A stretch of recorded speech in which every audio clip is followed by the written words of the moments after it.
Sa mundo na ating ginagalawan, ano nga bang tunay na kahulugan ng kaligayahan? Makikita ba ito sa tagumpay, sa pagmamahal, o di kaya sa simpleng sandali ng katahimikan? Sa paligid natin na puno ng ingay, huminto tayo sandali upang siyasatin, damhin at unawain ng isang bagay na hinahangad nating lahat, ang kaligayahan.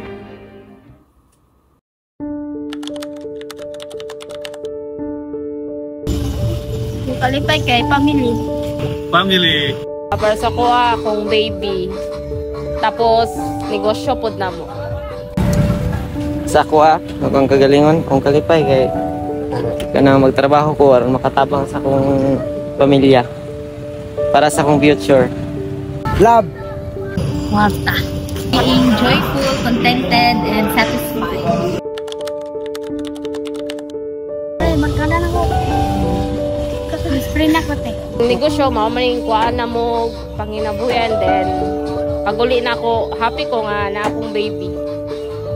The things that makes me happy is my family, tapos na sila good health always, and yung financially stable, may peace of mind. Pamili man, te, kay Pante. Para pag-maintain niyo mo makauban sa balay. Matadap tayo eh. Hindi po, minsan mo po ba?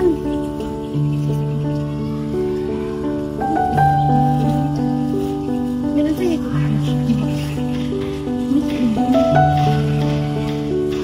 Spring cookie guys.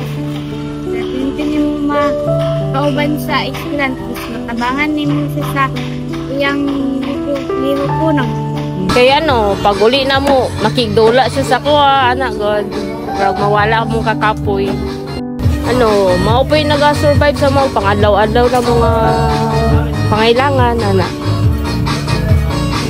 Eh, malipay man ko nga makatabang ko sa akong parents. Karon isag wala akong nag-school tapos eskwela karon. Gusto na ko mapakita na ko sa ila nga makatabang gyapon ko. Pang pagkaon. I think na when I am at peace and I am satisfied.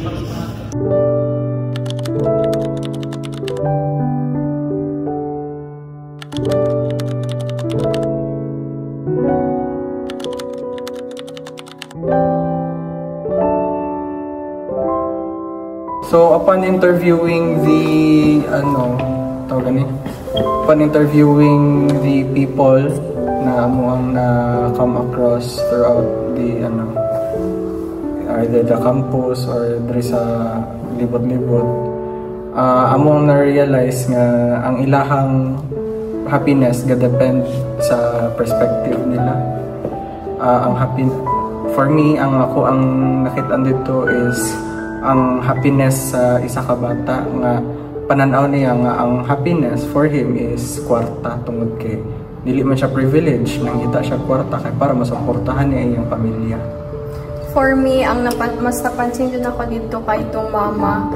For as a mother, Judy, ang happiness ko talaga kay makita mo sa imong mga anak, makita lang daw siya na happy siya, makadula siya, and magkaroon siya good health.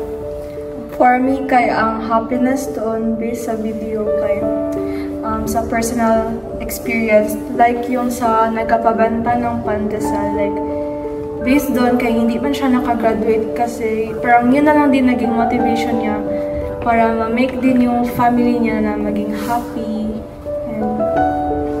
So mostly sa na-interview kahapon kay may ang happiness jud nila kay ilang family jud.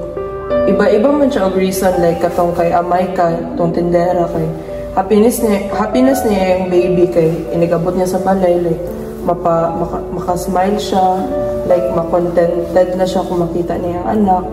While katong kay Kuya Enteng Pandesal kay wala lang, kay happiness niya na makatabang siya sa iyang fam, like na siya pinapatunayan sa iyang fam.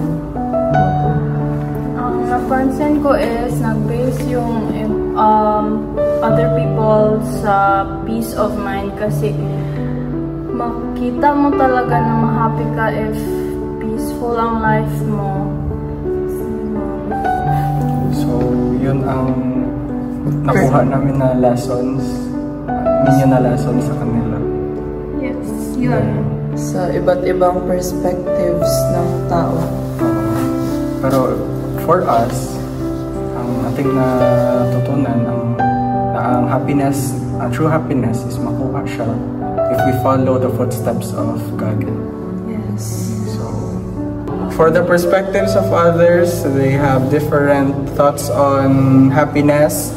But on our perspective, we can conclude that ang happiness namin is if we follow the footsteps of God. For you, what is true happiness?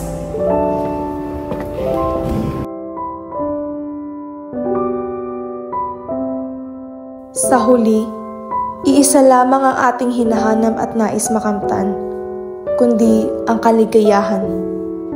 Ngunit kagaya ng mga tala sa kalangitan, iba-iba ang liwanag na nagbibigay saysay sa bawat isa. Para sa iba, ito ay nakikita sa tagumpay. Sa iba naman ay sa simpleng yakap ng pamilya o sa katahimikan ng sarili. Ang mahalaga, walang tama o maling landas sapagkat ang kaligayahan ay natatangi at tunay na atin. Kaya, kahit saan man tayo dalhin ng ating landas, sana ay matutunan natin pahalagahan ang bawat anyo ng ligaya.